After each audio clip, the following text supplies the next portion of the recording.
The difference between the length and the breadth of a hall is 23 metre. ठीक है जी, length और breadth जो है वो कितनी है हॉल की, वो है 23 मीटर। लेंथ जो है ग्रेटर देन है किससे, ब्रेड्थ से। इफ द ये क्या है यार, अच्छा डिफरेंस दिया ना, लेंथ और ब्रेड्थ को अगर माइनस करता हूँ तो 23 मीटर आता है। If the perimeter of the floor of the hall is 206 metre, perimeter भी दिया गया है कितना, 206 metre. The area of the floor of the hall is, बताइए एरिया क्या होगा। देखो ये चीज़ बताता हूँ मैं आपको, इसमें कैसे करेंगे। इसने बोला कि अगर लेंथ माइनस ब्रेड्थ करता हूँ तो मेरे पास 23 मीटर मिलता है। ठीक है जी, और उसके बाद बोला कि जो पेरीमीटर है, पेरीमीटर जो है हॉल का, पेरीमीटर पता ऑफ हॉल, कैसे चलता है आपको कौन सा फार्मूला कहाँ लगाना है? बेटा देखो ना, इसने पूछा मुझे, इसमें देखो कैसे पता चला, ये बहुत अच्छा क्वेश्चन है आपका। इसने बोला डिफरेंस, डिफरेंस का मतलब क्या होता है, माइनस। माइनस, बीट बिटवीन क्या होता है, बीच में। किसके बीच में, लेंथ लेंथ और और ब्रेड्थ ब्रेड्थ के के। बीच में। कितना है, 23 मीटर है। तो लेंथ क्या बोलिए, बड़ी है, किससे बोलिए, ब्रेड्थ से। इट मीन्स लेंथ को माइनस करूंगा ब्रेड्थ के लिए तो मुझे क्या मिलेगा, 23। यहाँ से पता चल गया क्या फार्मूला लगाना है ना, पता लग गया। अब आगे बोलता है if the perimeter of the floor of the hall is 206 metre. बेटा लेंथ और ब्रेड्थ दीजिए तो लेंथ और ब्रेड्थ आपके पास रेक्टेंगल में ही लगती है और किसी में नहीं लगती। तो इसलिए आप क्या बोलोगे, जब आपके पास लेंथ ब्रेड्थ दी है तो पेरीमीटर में फार्मूला कौन सा लगाओगे फिर आप, रेक्टेंगल वाला। तो रेक्टेंगल वाला पेरीमीटर कौन सा हो गया, रेक्टेंगल का perimeter twice into length plus breadth. हाँ, तो वो फार्मूला लगाओगे इधर, वो इक्वल टू करोगे किसके, 206 के, क्योंकि इसने दे दिया है वैल्यू। तो इसलिए पेरीमीटर ऑफ हॉल जो होगा वो क्या होगा, twice into length plus breadth is equal to में किसके बराबर, 206 मीटर के बराबर। समझ आ रही है। Area of the floor of the hall, आपको क्या बोला है, कामा करके बोला कि then the area of the floor of the hall, यानी कि एरिया निकालना है आपने, क्या निकालना है, एरिया निकालना है। समझ आ रही है। इस तरह से क्वेश्चन है कुछ। ठीक है, अब देखो मैं आपको एक चीज़ बताता हूँ। ठीक है, सिंपल सी, 2 1 जार 2 2 10 जार 20 और 2 3 जार 6। आपको भी एक चीज़ पता चल गई कि लेंथ माइनस ब्रेड्थ जो है वो 23 मीटर है ना, और लेंथ प्लस ब्रेड्थ जो है वो कितनी है, 103 मीटर है। ये भी पता चल गई। वो कैसे पता चली 103 मीटर, यहाँ से पता चल गई, क्योंकि ये पता चल गया पेरीमीटर अगर आपके पास दिया था, पेरीमीटर का फार्मूला लगा के आपने पेरीमीटर की वैल्यू बराबर कर दी है ना, वहाँ से पता चल गया। फिर क्या कर दिया, फिर आपने इसको क्या करना है, आपस में कट करने की कोशिश करनी है। क्या करने का, इधर इधर कट करने की कोशिश करनी है। वो कैसे कि आपके पास एक माइनस में एक प्लस में है, तो माइनस और प्लस आपस में कैंसिल। ठीक है जी, माइनस प्लस माइनस होता है, बी में से बी गया 0, तो लेंथ के पीछे कुछ भी नहीं तो 1 हुआ, लेंथ के पीछे कुछ नहीं तो 1 हुआ, जिसका कोएफिशिएंट कुछ नहीं उसका कोएफिशिएंट 1 होता है। 1n प्लस 1n कितना हो गया, 12। 12 इक्वल टू कितना हो गया, इसको प्लस कर दो, 3 प्लस 3 क्या हो गया, 6। 0 प्लस 2 क्या हो गया, 2। 1 का 1, बेटा 1 प्लेस में 3, 10 प्लेस में 0 और 100 प्लेस में 1 नीचे, ऊपर है नहीं कुछ भी, तो 1 नहीं रहेगा ना। समझ आए कि नहीं। तो आपके पास 2 1 नहीं, 2 और 10 को साथ में प्लस। अच्छा ठीक है जी, तो क्या हो जाएगा, 2 1 जार 2, और इधर से डिवाइड जब करना है ना, इधर लेफ्ट साइड से करते हैं, तो 2 6 जार क्या हो जाएगा, 12, और 2 3 जार क्या हो जाएगा, 6। तो लेंथ की वैल्यू मिल गई आपको 63 मीटर है, पता चल गया। लेंथ की वैल्यू आपको मिल गई, तो अब आपको पता है कि लेंथ माइनस ब्रेड्थ किसके बराबर दिया है, 23 के बराबर। तो लेंथ की वैल्यू क्या आपके पास 63 है, माइनस में ब्रेड्थ इक्वल टू में क्या आ जाएगा 23। तो यहाँ से आपके पास माइनस बी इक्वल टू में 23 आ जाएगा, और ये प्लस का 63 उस साइड जाएगा, माइनस तो का 63 हो जाएगा। तो माइनस ब्रेड्थ इक्वल टू में 3 में से 3 गया 0, 6 में से 2 गया 4, बड़ा कौन सा है 63, निशानी कौन सी है, माइनस की। माइनस का इस साइड से लेफ्ट साइड से माइनस और राइट साइड से माइनस, कैंसिल। तो बी इक्वल टू कितना आ गया 40। जब ब्रेड्थ आपको 40 मिल गई, लेंथ आपको 63 मिल गई, पता हमें देखो एरिया बोला था निकालने के लिए, और इसने लेंथ ब्रेड्थ भी नहीं दी थी, सिर्फ डिफरेंस दिया था, तो पेरीमीटर दिया था। इसके हिसाब से हमने, जब हमारे पास लेंथ माइनस ब्रेड्थ दिया था और पेरीमीटर दिया था, वहां से हमने लेंथ भी निकाल दी और ब्रेड्थ भी निकाल दी। लेकिन ये निकालने के लिए हमें दिमाग चाहिए। ठीक है जी, जब ये निकल गया तो अब आपको एरिया ऑफ रेक्टेंगल निकल जाएगा, क्योंकि हाल, इसने हाल का एरिया बोला निकालने के लिए, और हाल जो है कौन सी शेप में है वो हमें कहाँ से पता चला, जब इसने बोला कि लेंथ और ब्रेड्थ। लेंथ और ब्रेड्थ किस में होती है, रेक्टेंगल में होती है। तो एरिया ऑफ रेक्टेंगल निकालेंगे, एरिया ऑफ हाल मतलब क्या हो जाएगा, area of rectangle, area of rectangle हो जाएगा। समझ आई कि नहीं। तो ये चीजें आपने करनी है। तो एरिया ऑफ रेक्टेंगल किसके बराबर होता है, लेंथ इनटू ब्रेड्थ होती है। तो बताओ जो मुझे लेंथ कितनी है 63 है, ब्रेड्थ कितनी है 40 है, बताओ जरा मुझे।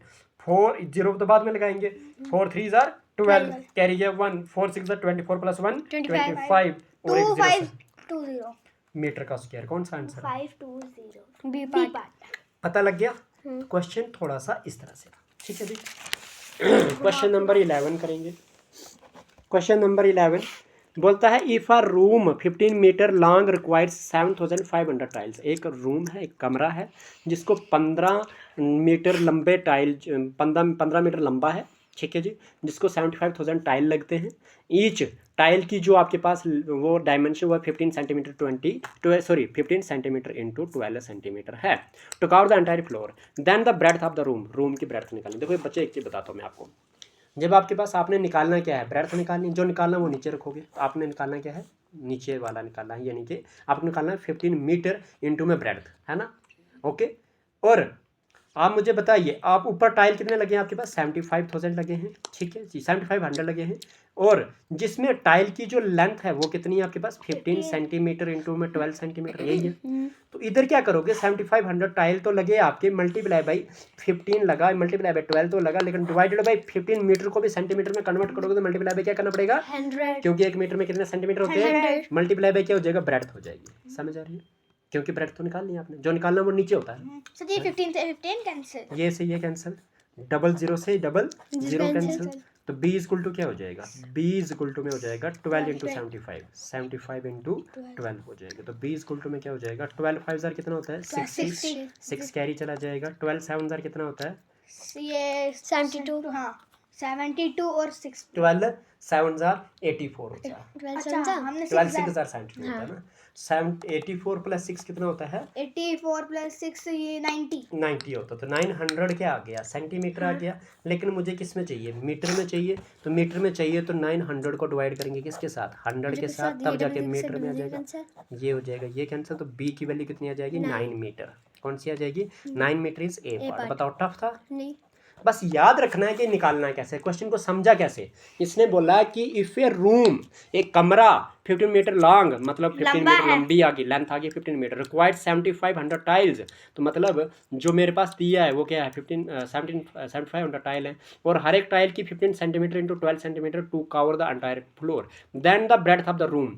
ये भी रूम था, ये भी रूम है, मतलब ये जो मांगा है वो डिवाइड में रखेंगे। मांगा क्या था, ब्रेड्थ, मैंने क्या लिखा है इधर, ब्रेड्थ दूसरा वाला नीचे देखो लिखना और पहला वाला नहीं पहला दूसरा नहीं, जो मांगा है वो हमेशा नीचे, ठीक है, ब्रेड्थ नीचे। अब इसके साथ इस रूम, ये किसकी ब्रेड्थ थी, रूम की, तो रूम की लेंथ क्या दी है 15 मीटर, तो वो भी नीचे आएगी। लेकिन ऊपर क्या आएगा, टाइल जितने हैं लगे हुए वो मल्टीप्लाई बाय आपके पास एक टाइल की डायमेंशन, समझ आ रही है, तो उससे कर दोगे, पता लग गया। ये चीज यहाँ से बनाए तो आगे तो कैलकुलेट कर ही लोगे, है ना। चलो क्वेश्चन नंबर 12 करते हैं।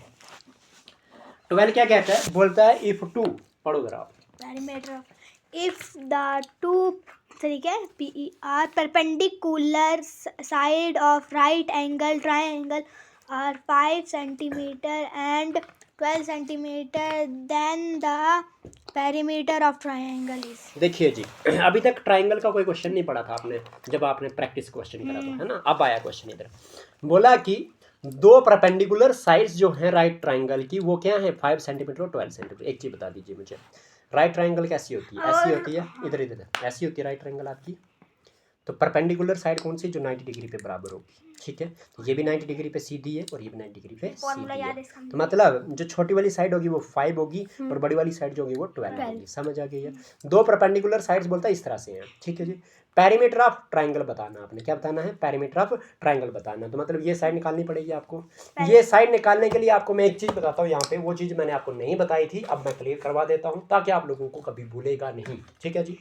यहाँ पे लगेगा, एक पाइथागोरस नाम का व्यक्ति था जिसने अपनी थ्योरम दी थी, Pythagorean theorem, Pythagoras theorem. Pythagoras theorem triangle के बेसिस के ऊपर है, और कौन सी ट्राइंगल के बेसिस के ऊपर है, राइट ट्राइंगल के ऊपर है। सर इसका राइट एंगल ट्राइंगल का फार्मूला भी मुझे भी याद है। क्या, इसका formula 1/2 into base into perpendicular, वो है एरिया निकालने के लिए, लेकिन यहाँ पे पेरीमीटर निकालना है। तो पेरीमीटर के लिए तीसरी साइड चाहिए। जब आपको दो साइडें दी गई हो, तीसरी साइड निकालनी है, तो वहाँ पे लगता है पाइथागोरस थ्योरम। क्या लगता है, आइए पाइथागोरस थ्योरम पढ़ते हैं। PYTHA पाइथा GORAS, Pythagoras theorem. जो पाइथागोरस थ्योरम हम पढ़ने जा रहे हैं आज, ये क्या है इसके बारे में हम याद करते हैं, ठीक है जी। दोहराते हैं थोड़ा सा। तो पाइथागोरस थ्योरम कहती है कि इन ए राइट एंगल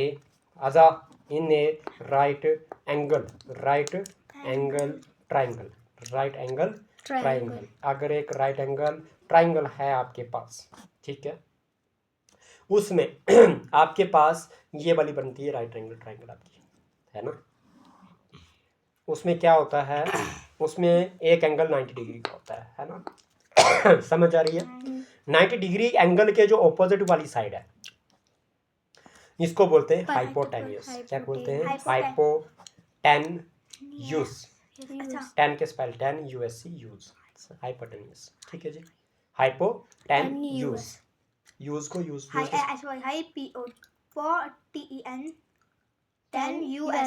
यूज। टेन के स्पेल पता है, यूज के स्पेल पता है, तो हाइपो याद रखना है। ठीक है।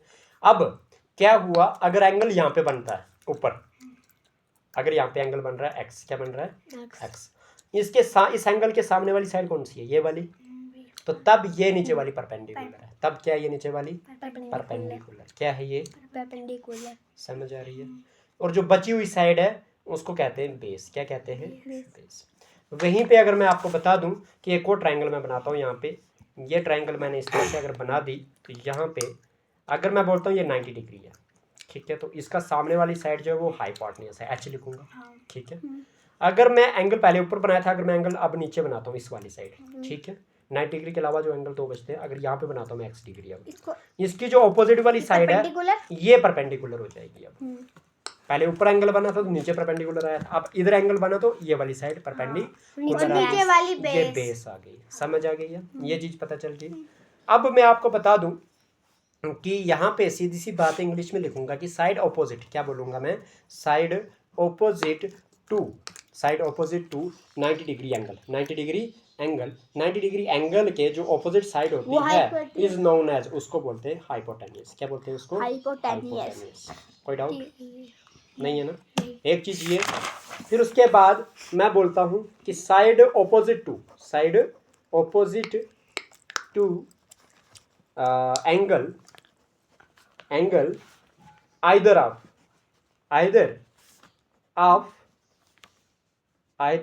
फॉर्मूला कौन सा है? either of the other than 90 degree angle, other than 90 degree angle.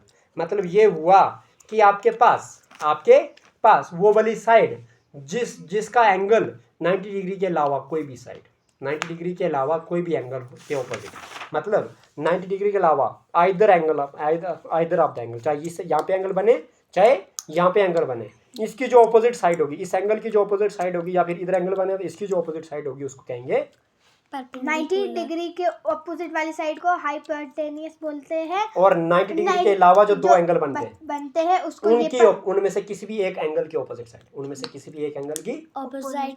उसको क्या कहते हैं? ये क्या बोलते हैं? परपेंडिकुलर। और जो बचती है